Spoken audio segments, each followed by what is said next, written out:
Mom, I thought you got rid of that. I can remember this being bigger. Where do you want the 3 wise men? Oh, I don't know, honey. Why don't you just put them away in the manger till I figure out something to do with them? Either I'm really out of shape or Larry, Mo, and Curly here been scarfing ding-dongs all summer.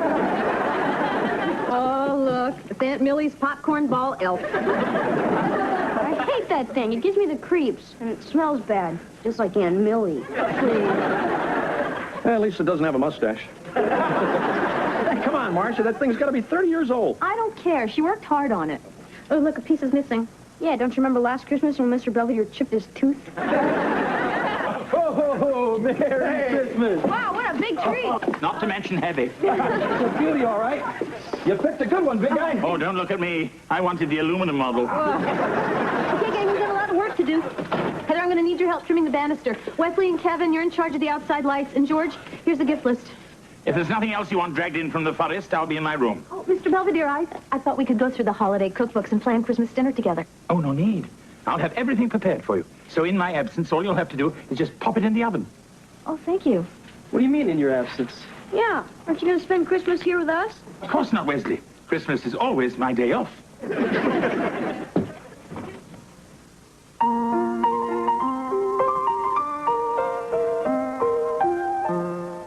Streaks on the china never mattered before. Who cares when you drop kicked your jacket as you came through the door?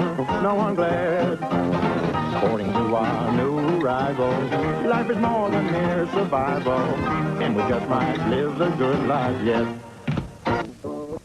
That in November, our neighbor's dog Gunther jumped over the fence and got our little Charo in the family way. So if you know anyone who would like an adorable puppy, half St. Bernard, half Chihuahua, no. Merry Christmas, Marge and Gower Drobish. Oh, look, they sent us a picture of the pups. Oh!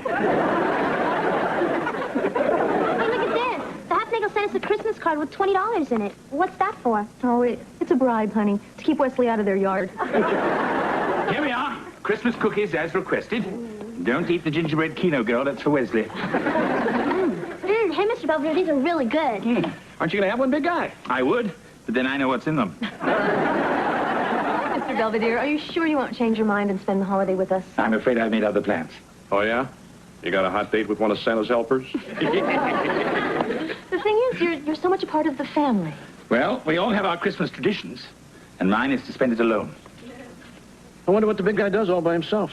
I don't know. Maybe he just likes to have Christmas off. I don't know why. I don't pay him for it. Hey, I know. I bet he dresses up like Santa and hands out toys to the needy kids at the orphanage. Nah. Hey, Wes. Wesley, what are you wearing? It's a yarmulke. I just want you all to know I've thought a lot about it, and I've decided to become Jewish. Wesley, you don't just become Jewish.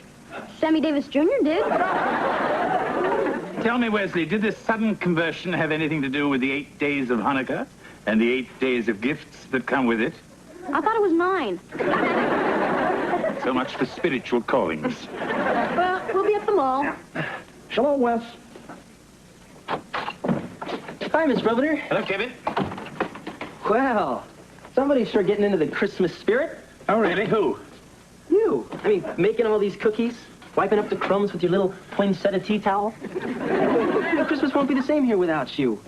I think you should stay. Why? So I can go. It's just, there's a bunch of sorority girls, and they're renting a condo in the Poconos, and there's this girl I really like, and she kind of likes me. But there's this other guy that she likes too, and he's going. So if I don't and he does, then they will. Not at all. Look, it's just if I'm not here for Christmas dinner, it's going to break Mom's heart. But if you're here, me being gone won't seem so obvious. You could even sit in my chair. Oh, goody. Can I wear your bib, too? Look, Kevin, I don't think your mother would consider me a suitable substitute for her eldest son. Yeah, I guess you're right. Besides, if you're not here, who's going to spill eggnog on your father? Dreidel, dreidel, dreidel, I made it out of clay. And when it's dry and ready, dreidel I will play. Hey, Wes, I thought we talked about this. Well, I'm supposed to light a candle for every present I want. Wes, that's not what Hanukkah's about at all. Well, Joey Goldstein lights candles at his house, and he's 3 presents ahead of me already. That's because it's Joey's religion, pal. He lights the menorah to commemorate the rededication of the temple in Jerusalem. It symbolizes the steadfastness of the Jewish faith under oppression. Sonny Kopax told me that. Anyway, you're just doing it to get stuff.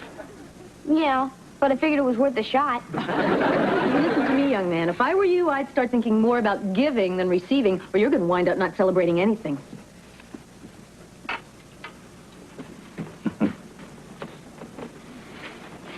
It's cracked. What? The glass on your watch, it's cracked. Thank you for telling me. So how is our littlest rabbi doing? Terrible. Mom and Dad think I'm a greedy pig. That doesn't sound very kosher. So anyway, what do you want for Christmas? How about my room to myself? Well, I know I could get you a new watch. I already have one. Then I'll get the old one fixed. I like it the way it is. You know, I'm up here trying to have the true spirit of Christmas, and you're sure not being very cooperative. Goodbye, Wesley. You know, bah humbug to you, too.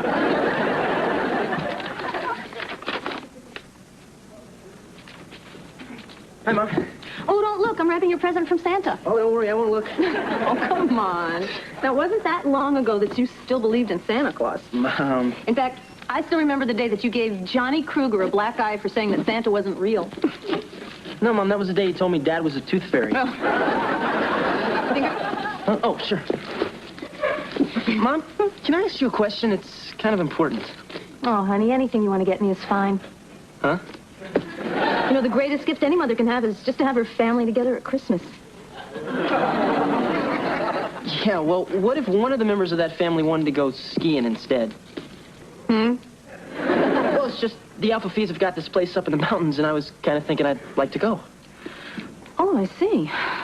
Well, you're 19 years old. You're old enough to make your own decisions. So, if you would prefer to spend Christmas with your friends rather than with your own family, that's perfectly all right with me. It is?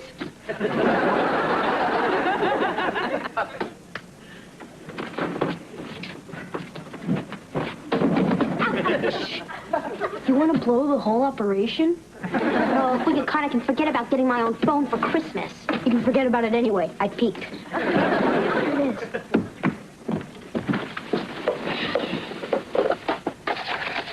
Isn't it a neat watch? Yeah, and it'll be even neater when we get it fixed.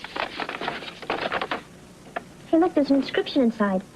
To my dearest Lynn, December 1941. Love, Pamela. Wow, Mr. Belvedere must have had a girlfriend. Yeah. Now I think I know why he doesn't like Christmas.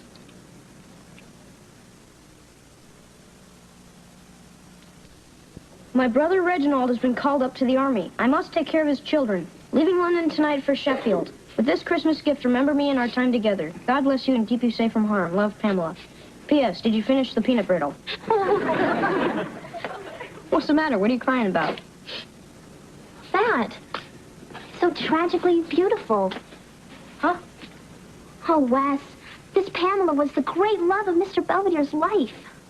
I thought it was Oreos. I mean, it was during that black and white war you see on PBS all the time. Mr. Belvedere was a dashing cavalry officer, and she was this beautiful young daughter of the Duke of Earl or somebody, and they were going to be married. But the war came, and Mr. Belvedere went off to be a hero. And when he came back, he couldn't find her. And she thought he was dead. So she became a nun, and their love could never be. And that is why Mr. Belvedere hates Christmas. That makes sense. Come on, Wes, get off the phone. I have to call Angela. You can. I'm talking to Sheffield. You mean like in England? Yeah. I'm trying to find Mr. Belvedere's girlfriend.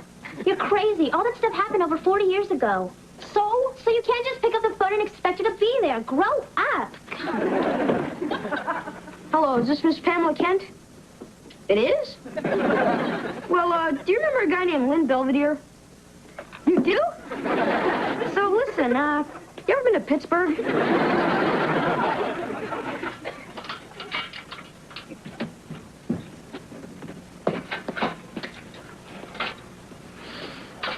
Still at it? I don't believe this. The guy at the store told me this thing was so easy to assemble, even a monkey could do it. Maybe you should hire one. Anyway, I thought that Wesley already had a bike. Oh, no, this is for Marcia. She says she needs it because her butt's starting to droop. Well, it happens to the best of us. Good night. Hey, Belvedere. Yeah? Did you say anything to Wes? Hmm? Well, I mean about Christmas. 1 minute he's hocking me for all the stuff he wants. The next thing I know, he's saying don't get him anything. All he cares about is something he's getting somebody else. I didn't do anything. Maybe the boy simply had a sudden burst of humanity. Oh, yeah, right. Do you know we're standing under the mistletoe? Don't even think about it.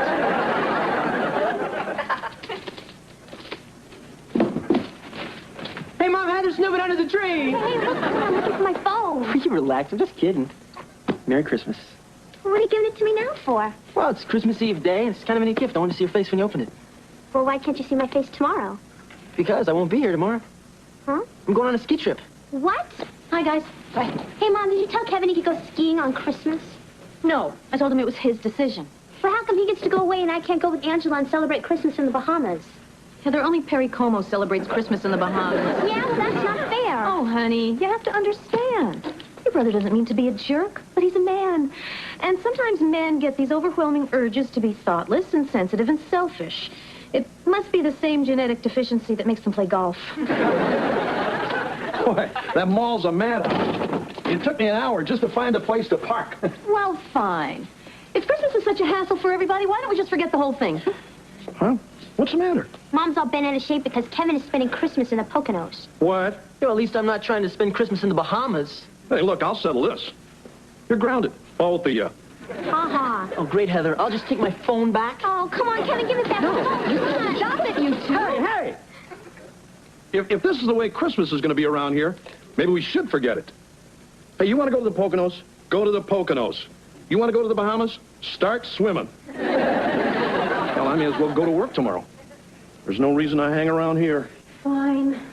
It's been look a lot like Christmas.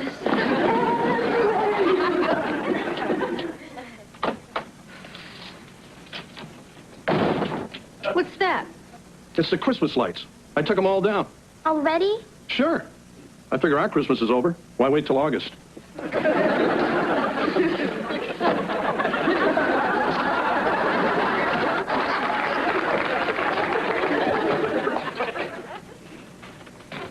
Well, I'm off to the movies. And since I won't be seeing you tomorrow, I want to wish you all a Merry Christmas. Practicing Silent Night, are we? It's okay, big guy. I'll see you later. Hey, where are you going? Oh, I'm leaving, Wesley. Have a nice Christmas. Huh? But you can't go yet. Oh, don't worry, Wesley. Your present is under the tree. It's the ticking one, marked Open Me First. I don't care about my present. I just want to give you yours. It's not here yet. It's important. Oh, don't worry. I'm sure whatever it is, it can wait. No, she won't. She? What are you talking about, Wesley? Pamela Kent, your one true love. What? It's just I wanted to get you something special, so I snuck up to your room to get your watch fixed, and that's when I found out about Pamela and why you don't like Christmas. Oh, Wesley. When you jump to conclusions, you don't fool around. Well, Heather helped. Mr. Belvedere, who's Pamela Kent? Oh, just a friend I knew during the war. You mean you two weren't in love? Well, we were very fond of each other. But then, those were extraordinary times. Anyway, it would never have worked out. Why not?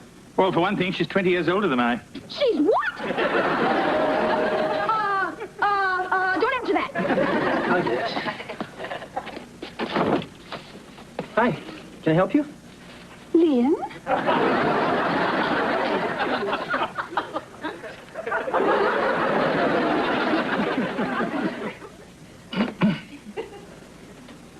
So, long time no see. Yes, quite.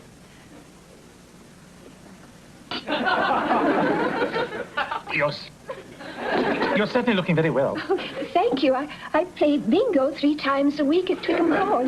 Oh, yes, well, that would keep anybody fit. So, the little boy promised you'd introduce me to Larry Hagman. Oh, doctor. Then, in 1964, Jeffrey left me for this shop girl on Carnaby Street. Oh, the swine. I went back back to Sheffield and tended my garden, and that's where I've been ever since. I see. But I don't mind. I have my grandchildren to keep me warm in the winter. And every spring, I take a holiday in Spain. Of course, it's mostly for the sangria. Yeah, I guess I often take holidays in Hershey. But then again, it's mostly for the kisses. Is there anything wrong? No. It's the way you looked at me just now when you smiled. It reminded me of that afternoon during the Blitz when the bombs were falling and they evacuated the Hyde Park Hotel. You threw me over your shoulder and whisked me up the fire escape to the Queen Anne suite. If I remember correctly, that was quite an afternoon.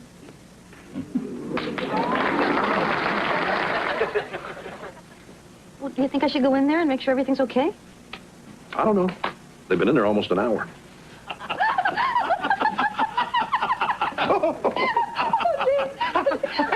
haven't laughed this hard since you bared your backside to that German dive bomber. You mooned a Messerschmitt? We were low on ammo. So, you guys are getting along okay? Yes, Wesley. It simply took us a little time to get reacquainted. Yes, and it was so kind of you to bring us back together. You know, your son is a very thoughtful and generous young man. Yeah, we know. I especially like flying first class. Well, now that you two are back together again, does this mean you don't hate Christmas? Oh, I never hated Christmas, Wesley. But I thought you... No, it's just thinking about Pamela and the friends I'd lost during the war. Christmas has always seemed a little bit sad to me. Except for this one.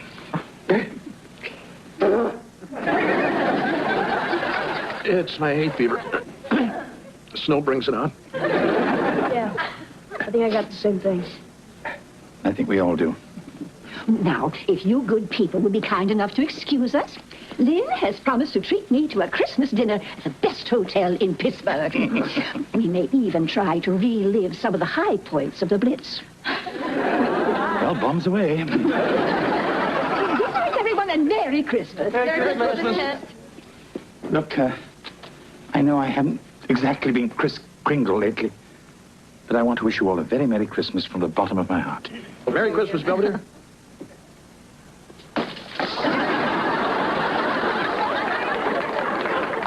Settle down, Pamela. Hey, Kev, if you're heading up to the Poconos, you better get started. It's getting late. Nah, I think I'll just stick around here. Yeah, me too. I don't like swimming in the dock anyway. So, as long as we're all staying, why don't we open up some presents? Yeah. Big box. Merry Christmas, Marcia. I put it together myself. Honey, it's the best job you've ever done.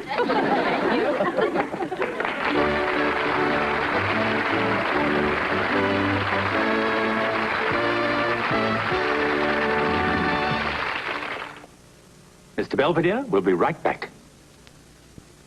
Pamela is safely back home in Sheffield.